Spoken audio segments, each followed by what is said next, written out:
This was in Mangalore, and she had come from Mysore with a few volunteers from Mysore. So in the morning when we went for the games, there were a few new people, and there was this one person who was everywhere, who was doing all these long frisbee throws with Sadhguru, who was in the ball game everywhere, who was pointedly bent upon getting Sadhguru out. Until then, nobody knew who she was. At the end of the program, Sadhguru introduced her to all of us as a Isha Yoga teacher. And that's the time she was working in a bank. She was so aligned to Sadhguru and always being around him. I remember how she shared about her marriage. When I asked Vijji, how did it all happen? She said that when she met Sadhguru, in that very first meet, we knew each other. That's it, and that's marriage for me.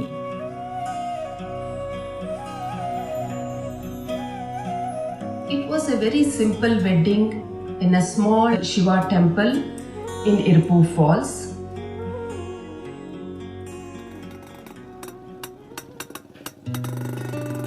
At that time, Sadhguru was, he was developing a farm. And everything that happened in the farm, she would know, she would be there whenever she could. He would spend half the month in his farm, another half the month he would teach a class, either in Hyderabad or in Mangalore or Coimbatore or Tirupur or one of these towns. Every weekend, Vijay would travel to the initiation from Mysore. When whoever knew Sadhguru or Vijay, they always knew them as Jaggi and Vijji. They were always together everywhere in everything that they did. They nurtured each other, played together, traveled extensively like gypsies. Such was their companionship.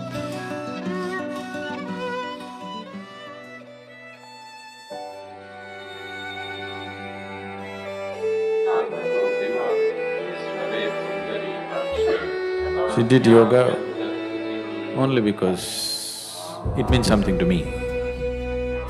She didn't do yoga for her health, she didn't do yoga for her well-being, she didn't care about her well-being. She did yoga only because it means something to me. I'm talking about it, so she was doing it. Any number of times she openly spoke about it to people. She wanted to do something that means something to me. For Vijay, who is my wife, but most of the time she more existed as my child than my wife because she was like that. But still we had a very engaging and engrossed kind of relationship all the time. She was like my shadow all the time, 12 years she just was everywhere that I was.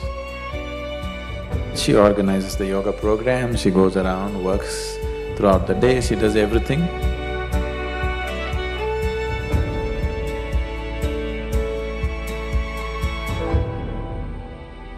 Every time that she saw Sadhguru off, it's not that she will say bye and she'll go back to whatever she was doing. She has to see him get onto the vehicle, she has to see him start, she has to wave, and she has to keep waving until he is out of sight. Even after 10-12 years after marriage, every day, almost every day this situation is happening.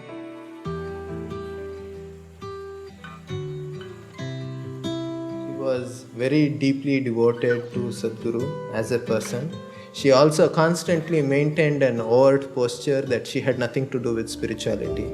She was only interested in Sadhguru the person, who happened to be her husband, and that was her only interest.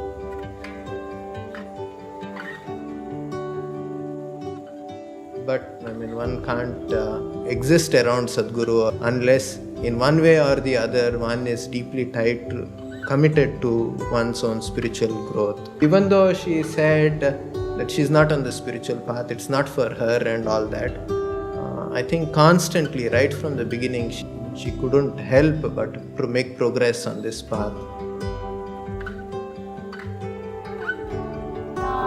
Few moments and few incidents that I saw in Sadhguru. I mean, in my own life, these moments have had such deep impact. This must have happened with Vijji continuously in so many ways, which obviously had big impact.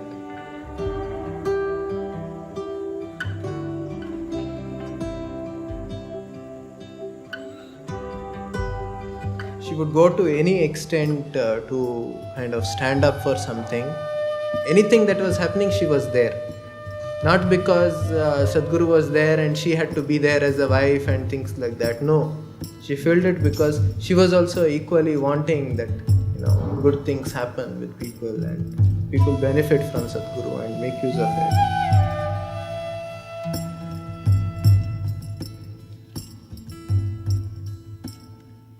அது எவ்வளோ நாள் கழிச்சு வந்தாலும் அவ்வளோ ஞாபகம் வச்சு கேட்பாங்க.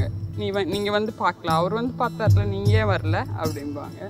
எல்லாருக்கிட்டையும் இவங்கக்கிட்ட பழகணும், இவங்கக்கிட்ட பழகக்கூடாது அப்படி கிடையாது. ரொம்ப உரிமையோட இவ்வளோ அன்பாக இருப்பாங்க. Like she is very soft in her heart. Like if somebody has to say something, she has no hesitation even to take a bangle and give it to them and to solve the problem. Very, very relatable and affectionate woman I have ever come across.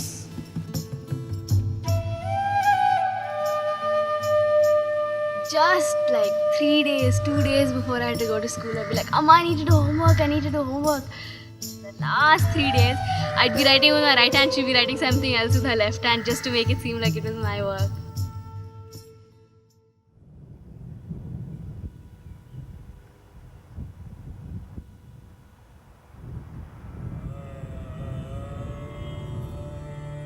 At times, Sadhguru has made this clear to Vijji in many ways that he never really, kind of uses this word or talks about it openly, but to her, he had communicated to her that his disciples, their well-being and what needs to happen to them, it was far more important than what his commitments were to her.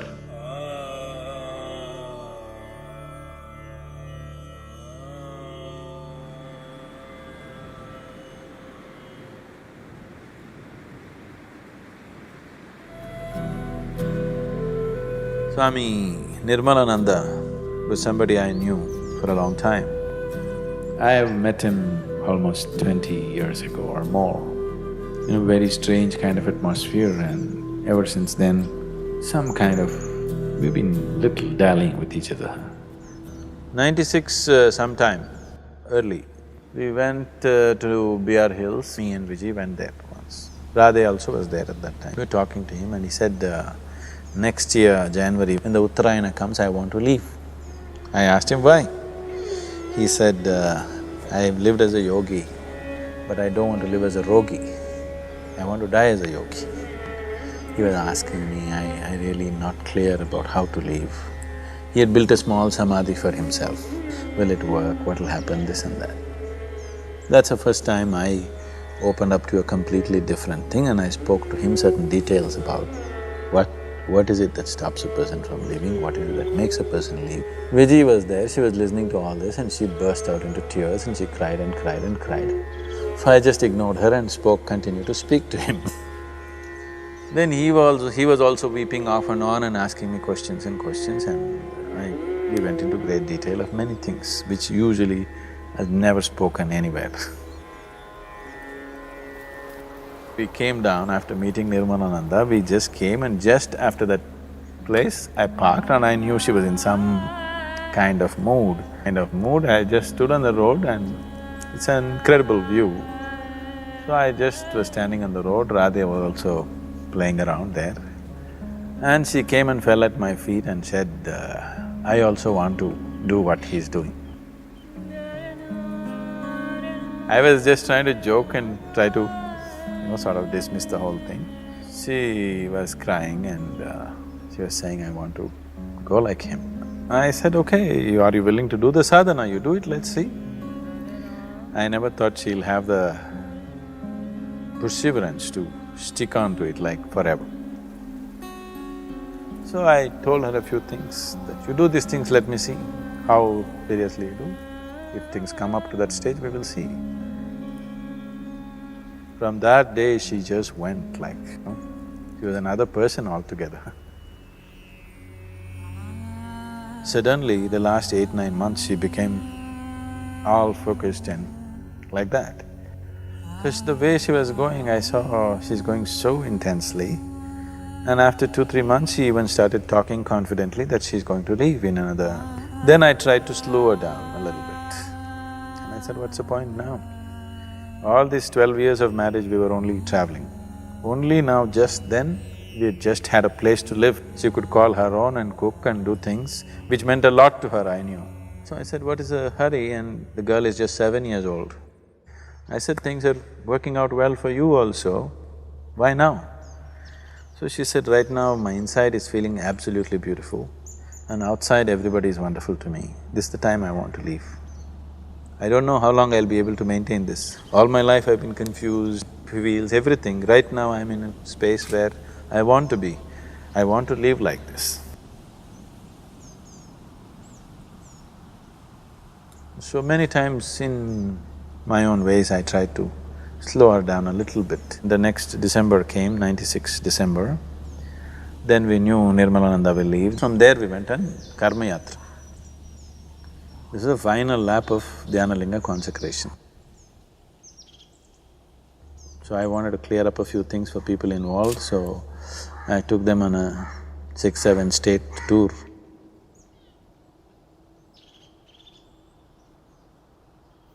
I have nothing much to say. This 12 days trip is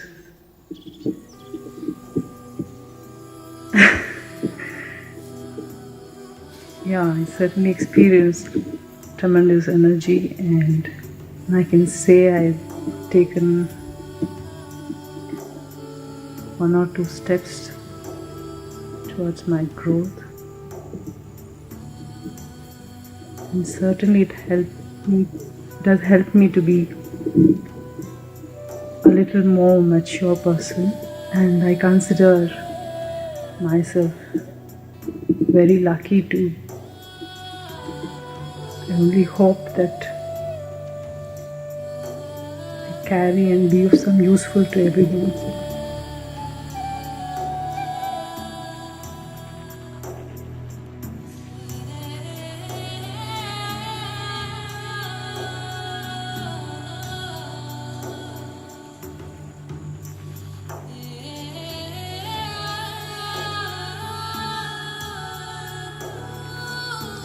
By now, after the Karma Yatra, she was all glowing like a full moon.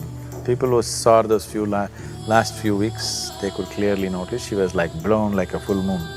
Then I had to tell them, she says she's going to go shortly. They wouldn't believe it. I said, that's how it is. December Paurnami onwards, she started serving the people. 3 Paurnami, she wanted to cook and serve and she wants to leave. Then on 21st, we dropped Radhe at school. And that's when she was talking to Radhe already that I won't be there after some time. The girl was just about fine, she didn't take that, and we came back 21st evening from Ooty. 23rd evening is when she left.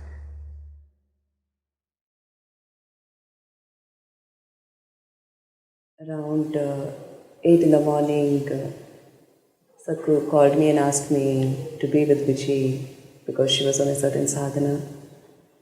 And that whole day I was with her, meditating and doing several other activities.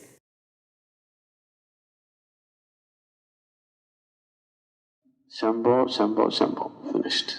It was… Just before that she went out, about 6:11, 6:12, that's the time. About 6 o'clock, she went out, she wanted a rose flower. So she asked one of the brahmacharis to get a rose flower. They ran to the Vanaprastha ashram, got the rose flower and came. She held the rose flower in her hand, Shambho, Shambho, Shambho. Just 7-8 minutes, it was over.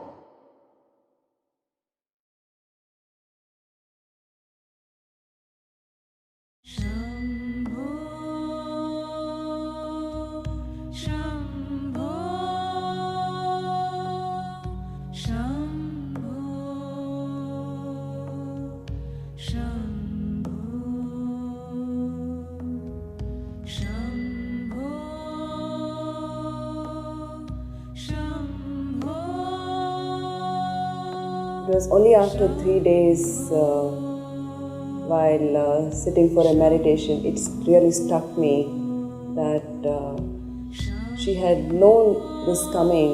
It's like her Mahasamadhi is just a promise to me. So if you really, that's what you want, it's a possibility.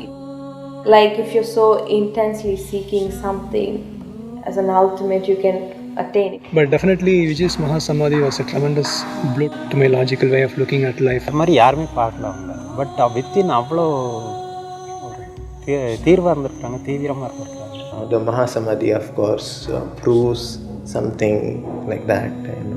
What was not visible, what was not overtly visible to people's eyes, it's almost like something else worked on. Constantly something else was working with her, and all the time.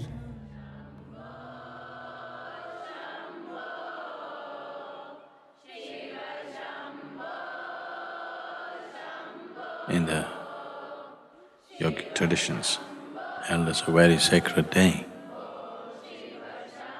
because many beings, either out of intent or just sucked into it, either chose or got induced into shedding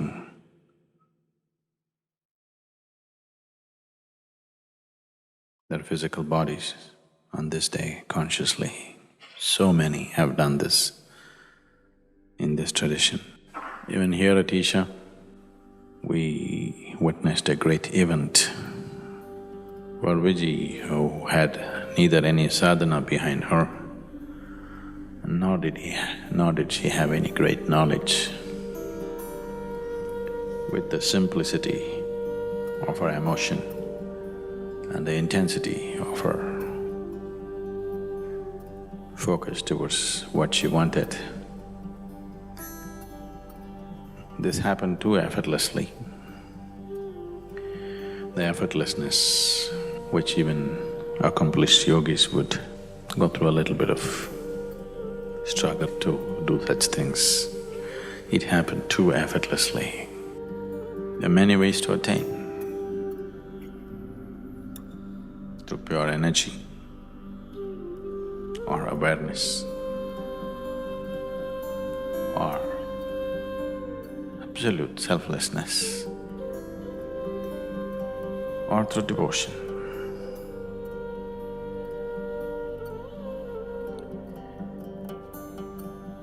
Devotion I put last, but it's the quickest way. I put it last because the line between devotion and deception is so fine, a lot of people will miss it. As they get more and more overwhelmed with deeper and deeper bursts of energy within them, slowly they become devout. That's good. The wisest ones are always devotees. It's a different kind of wisdom which logical minds can never understand. They grasp life in a different way. Vijji was bursts of devotion and confusion, devotion and confusion. When she held on to a devotional spell for long enough, she made it. That's been the way, that was her way too.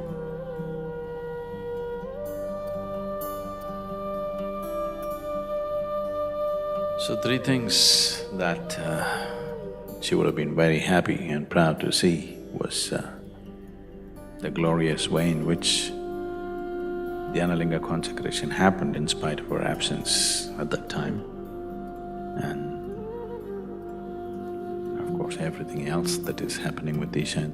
And the last, but for her it wouldn't have been the least, is that her daughter has become a young woman.